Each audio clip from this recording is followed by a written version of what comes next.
reka nongere mbaye ikaze ku badukurikiye ku Murage Online TV ndabasaba gukora subscribe kugira ngo ujye uwa mbere mu kubona amakuru agezweho. Aka kanya rero nta kintu cyo kivugwa mu batangazamakuru nuko Meja Mudaheranwa uregwa kwica umusore amwitiranyije n'uwamutereye umwana inda yamaze gushikirizwa ubushinjacyaha. Meja Mudaheranwa Godfrey uzwi ku izina rya Kirikiri ukurishanyweho kurasa umwana w'umunyeshuri witwa Gashayisha Samu amwitiranyije na mugenzi we yavuga ko yamutereye umukobwa inda yagejejwe mu rukiko rwa gisirikare i Nyamirambo ahakana ibyo ashinjwa. Kuri wa kane tariki ya 20 Gashantare nibwo Meja Mudaheranwa aherekejwe n'umwunganira mu mategeko yagaragaye mu rukiko abana kwifunga n'ifungurwa ry'agateganyo. Ubushinjacyaha bwavuze ko uyu musirikare yishe Gashayija tariki ya 2 Gashantare umwaka wa 2020 amurasiye mu gasantare ka Cyinteko mu kagari ka Nyamirama mu murenge wa Kitoki mu karere ka Gatsibo. Umushinjacyaha yavuze ko Meja Mudaheranwa akushanyeho ibyaha bibiri ibirimo kwica abigambiriye no gutunga imbunda mu buryo bunyuranyije n'amategeko. Ku cyaha cyo kwica yabwiye abacamanza ko ku itariki ya 2 Gashantare uyu mwaka uyu musirikare aribwo yishe arashe Gashayija Samu mu myaka 17. Yavuze ko Mudaheranwa yarasiye Gashayija mu gasantere ka Cyinteko amwitiranyije n'undi yakekaga ko ari we wamutereye umwana w'umukobwa inda nk'uko ngo abatangabuhamya babigaragaje.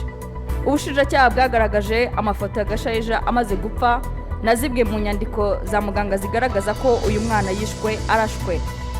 Byagaragaye kandi ko abitwa Mugisha Patrick na Niyomukiza Fisi bavuga ko ubwabo biboneye umusirikare arasa uyu mwana. Mu bandi batangabuhamya ngo uwitwa Harerimana Jean Paul nawe avuga ko nyuma yo kurasa Gashayija yiboneye uwo musirikare abika imbunda. Ubushinjacyaha kandi bwagaragaje ko uwitwa Mukandekezi Josiane nawe yemeza ko mu kabari asanzwe akoramo ariwo uyu musirikare ngo yabikije moto akahava ajya kurasa uyu mwana.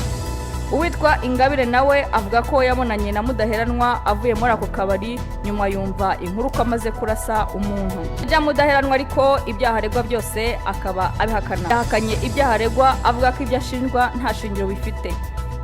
Yabwiye urukiko ko kuri uwo munsi ngo yari yazindutse ajya Kibungo gusura umwana we uhiga ahava yerekeza mu murenge wa Rwimbogo aho asanzwe yorerera ihene ze. Yagize ati uwo munsi nari Kibungo gusura umwana wanjye uhiga nagiye mu gitondo mvayo nimugoroba nahavuye njya mu matungo yanjye ahitwa Irwimbogo kure yaho bavuga nakoreye icyaha kugira ngo mbone ihene nzagurisha ngo mbone amafaranga y'ishuri ry'umwana. Avuga ko ahagana saa 2 z'ijoro aribwo yahamagawe abwirwa ko hariho icyaha cyo kwica yakoze. Avuga ko yagiriye mu matungo ye yari kubeshya. Bavuga ko umushumba we witwa Rwubahuka Wilson Bahimba Sehene ubwo we avuga ko uyu musirikare yageze Rwimbogo saa 5 za mu gitondo kandi icyaha cyakozwe nijoro. Ku cyaha cyo gutunga intwaro mu buryo butemewe n'amategeko ubushinjacyaha buvuga ko mu busanzwe umusirikare ufite ipeti nk'irye aba yemewe gutunga imbunda ariko akabikora mu buryo bwemewe n'amategeko. Buvuga ko nubwo we avuga ko aheruka gutunga imbunda ya pistoli mu mwaka wa 2015 umwana we avuga ko yayimubonanye mu mwaka wa 2018. Ubushinjacyaha kandi buvuga ko mu iperereza ryakozwe bwasanze mu rugo rwe hari amasasu 8 ya pistoli bukaba bwaraje no gusanga ameze neza nk'iryarashwe Gashayija. Ibi nibyo bushingira bimusabira gufungwa iminsi 30 mu gihe iperereza ku byaha aregwa rigikomeje.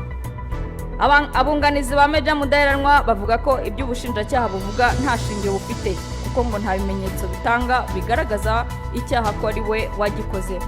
Mudaheranwa yasabye ko yarekurwa akajya kwita ku bana kuko ngo hashize iminsi umugore we yitabye Imana. Uko bigaragara bikaba bigaragara ko urukiko rwemeje ko ruzafata umwanzuro tariki ya 25 Gashantare umwaka wa 2020.